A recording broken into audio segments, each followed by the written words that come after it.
자, 무엇보다도 윤석열 대통령 그리고 박근혜 전 대통령의 만남이 주목을 받았는데요. 17개월 만에 지금 만났는 거죠? 네, 그렇습니다. 지난해 5월 대통령 취임식 이후 17개월 만에 윤석열 대통령과 박근혜 전 대통령 만나게 됐고요. 추도식을 같이 참석을 한 것뿐만 아니라 끝나고 나서도 두 사람이 박정희 전 대통령 묘소를 참배를 했습니다. 네. 이번에 만남은 이제 당선인 시절까지 포함을 하면 세 번째 만남이 됩니다. 취임 전에 윤 대통령이 대구 달성군 박 전 대통령 사저를 찾아서 50분간 대화를 한 적이 있습니다.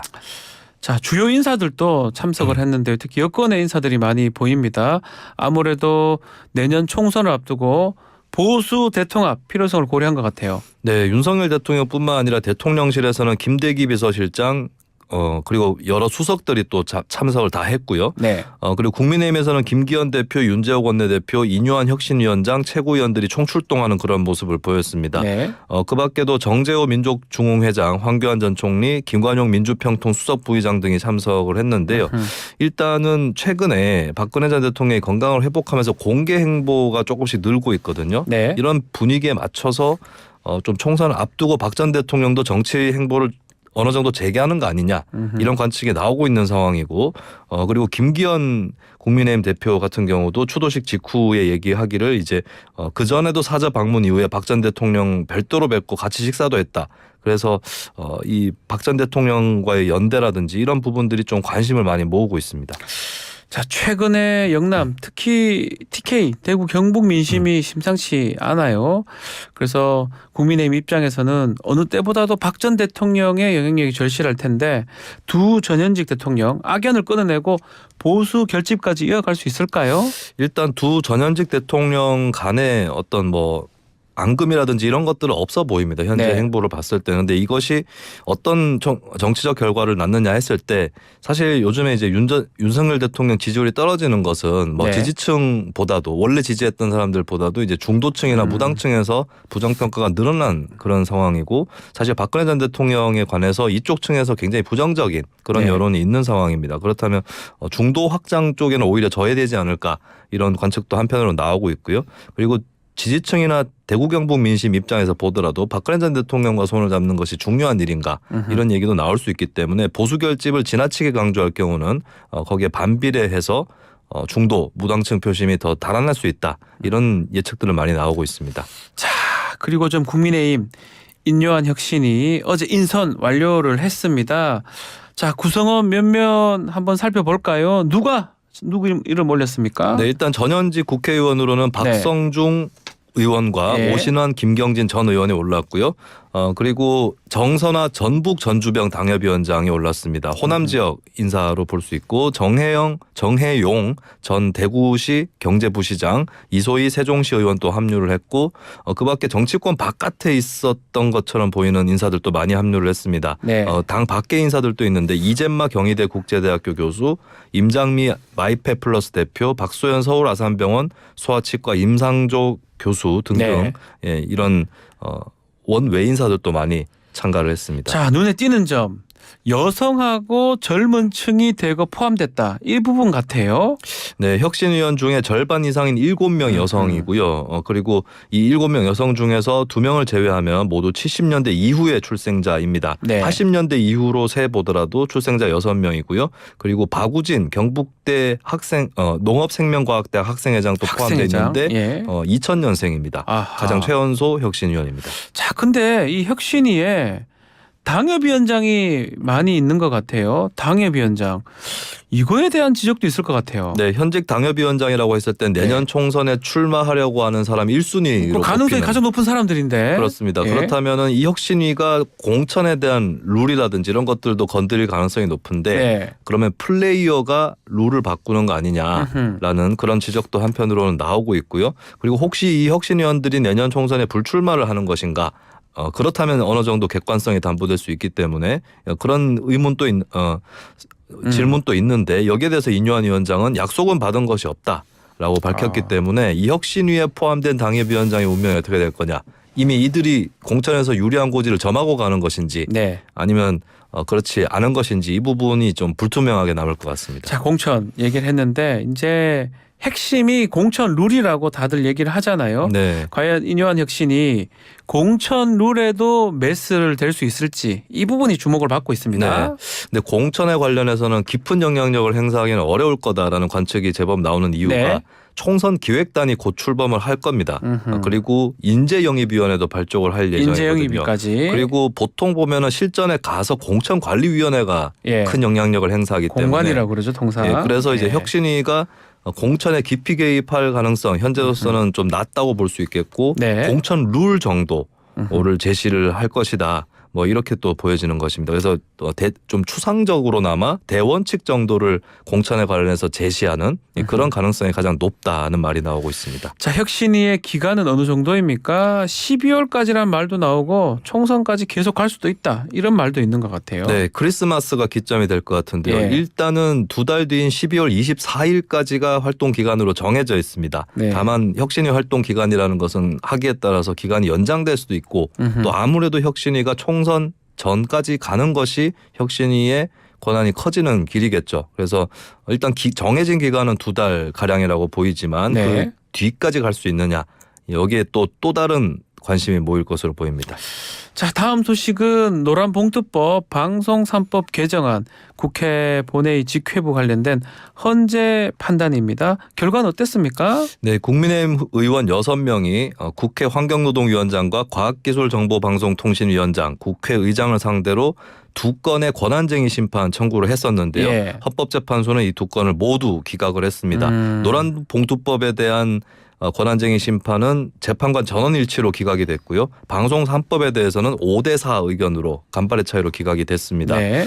일단 이 일부 재판관 이은혜, 이종석, 이영진, 김영도 헌법재판관 같은 경우는 국민의힘 의원들의 법률안 심의 표결권이 과방위원장의 본회의 부의 요구 행위로 인해서 침해가 되긴 했다. 이런 내용의 반대 의견을 내긴 했습니다. 자, 그렇다면 직회부했던 이 법안들 상황을 간단히 좀 요약을 해볼까요?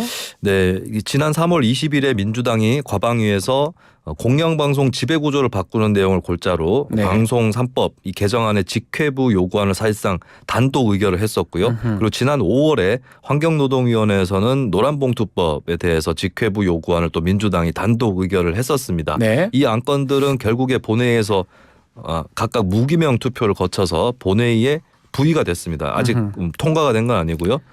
다음 달 초순에 민주당이 본회의에 상정을 한다라고 하는 계획인데 그 전에 이제 국민의힘에서 이게 국회법 절차라든지 이걸 잘못된 것이 아니냐. 그래서 법적인 노력을 한 것이죠. 그런데 이 본회의 직회부까지는 유효로 처리가 됐기 때문에 앞으로는 이제 본회의 표결이 남아 있는 상태입니다. 본회의에 부의가 된다면 표결 정도가 지금 남아 있다. 네. 자, 이번 판단 쟁점이 국회법 제86조입니다. 자, 방송 3법에 대해서 헌재가 어떻게 판단을 한 겁니까? 네, 이 본회의 직회부는 네. 법사위에서 심사를 하면서 60일의 심사 기간을 넘어서면 아하. 이것은 본회의로 직회부할 수 있는 사안이 되는데 사실 국회법 86조 3항에 보면은 이유 없이라고 하는 단서가 적혀 있거든요. 예. 그러면 이제 본회의 직회부에 반대했던 쪽은 아니 이유가 있었다. 60일의 심사 기간을 지날 수밖에 없었던 것이다라고 해석을 했던 것인데 헌재에서는 이유 없이에 대해서 법사위는 심사 지연을 했고 네. 거기에 대해서는 여전히 이유가 없다라는 이유로 일단 판단을 했습니다. 이유가 없다 얘기를 했고, 자, 민주당은 이제 헌재 판결 존중한다 이런 얘기를 했고요. 결국 9일 안건 표결을 밀어붙일 것으로 보이는데요. 네, 11월 9일 열리는 본회의에서 네. 방송 3법, 노란봉투법 다들 안건을 상정해서 표결을 강행할 것으로 보입니다. 민주당 등의 야당에서 이제 다수 탄성을 하면 네. 현재 여소야대 지형상 본회의에서 통과될 것이 굉장히 유력한데 네. 하지만 대통령이 지난번에 간호사법이라든지 양국관리법 개정안에 대해서 했듯이 법률안 거부권 행사할 그렇죠. 수 있죠. 제2요구권, 네. 법률안 거부권을 또다시 행사할 가능성이 상당히 크고 오히려 지난번에 간호사법에 비해서 더 크다라는 관측이 나옵니다. 자, 뭐 이게 법안으로 돼서 대통령실한테 갈 때 이제 그 문제고 국민의힘이 그 중간에 할 수 있는 방법들도 있을까요? 네, 본회의로 갔을 때 네. 본회의에서 법안에 대한 찬반 토론을 할 수가 있는데 국회법이 과거에 개정이 되면서 필리버스터 제도가 도입이 됐습니다. 예. 네, 그래서 100석이 넘는 정도의 정당이라면 필리버스터 신청을 해서 그 본회의 기간 끝까지 필리버스터를 할 수 있거든요. 그러니까 무제한 토론이라고 무제한 하죠. 토론제도. 네, 그러면은 예. 끝까지 만약에 필리버스터에 반대 의원들이 등판을 해서 끝까지 회기 끝까지 가게 되면은 근데 그렇더라도 다음 회기가 시작될 때 바로 본회의를 열어서 법안을 필리버스터 없이 표결하게 돼 있긴 합니다. 회기 끝났을 네. 때 그래서 뭐 지난번에 보면 살라미 전술이라고 하나하나씩 이렇게 끊어서 네네. 했던 것도 있었던 것 같은데요. 네, 그래서 근데 어쨌든 필리버스터가 이제 소수 의견을 가진 의원들도 화풀이라도 분풀이라도 하면서 얘기라도 할 수 있으니까. 반대를 해라라는 취지에서 만들어진 제도고 여기에 대해서도 이제 국민의힘이 필리버스터로 대응을 하지 않을까 이렇게 보입니다. 자, 마지막 소식. 최근 공수처가 감사원을 압수수색을 했습니다. 전현희 권익위원장이죠. 전 네. 권익위원장 표적감사 의혹을 수사를 하고 있는데 어제 법사위 국감에서 또 여야가 충돌을 했습니다. 이 내용 네. 알려주십시오. 특히 전현희 전 권익위원장에 대한 최초 제보가 네. 대통령실 비서관을 거쳐서 감사원에 전달됐다. 이 언론 보도를 놓고 여러 의혹을 놓고 또 날카롭게 대립을 했는데요. 민주당의 박범계 의원은 제보자가 누구냐라고 질문을 했고요.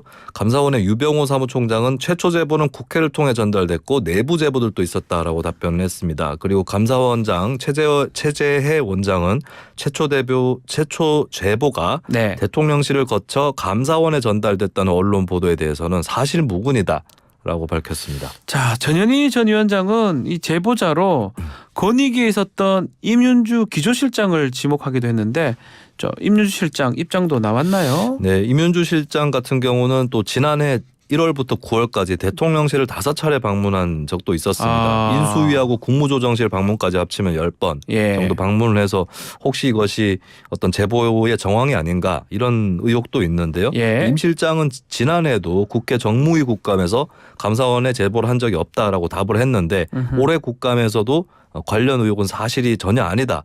라고 강하게 부인을 했습니다. 그런데 이제 감사원이 최초 제보를 국회를 통해 전달받았다. 유병호 총장이 그렇게 밝혔기 때문에 네. 이것이 혹시 임윤주 실장이 특정 국회의원이라든지 이쪽으로 전달을 해서 이 제보가 국회를 거쳐서 감사원에 제공됐을 수도 있지 않은가.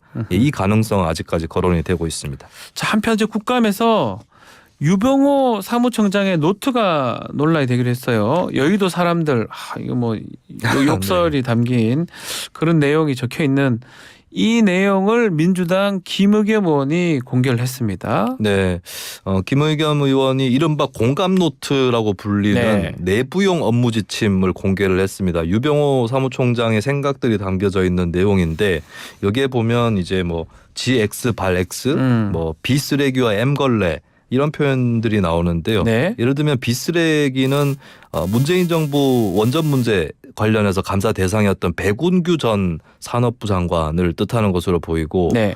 또 산업부의 문모국장이 M걸레인 것으로 보이는데 아무리 밉다 해도 공직자들에게 배포한 문건에서 이렇게 해도 되는 것이냐 김의겸 의원이 그렇게 지적을 했습니다. 네. 여기에 대해서 유병호 총장은 해당 자료는 감사원 직원 훈련용으로 공무상 비밀인데 어떻게 나갔는가 3,000페이지 분량 중에 일부를 발췌해서 얘기하는 건 오해이자 곡해이다라고 그렇게 얘기를 했고요. 이 외에도 네. 양쪽 간에 좀 공방이 오고 가는 그런 모습이었습니다. 자, 한편 공수처가 발부한 압수영장 보면 전현희 전 위원장에 대한 제보를 대통령실에 근무했던 한 비서관이 감사원에 전달했다. 이렇게 기재가 돼 있습니다. 네. 보도도 됐고요.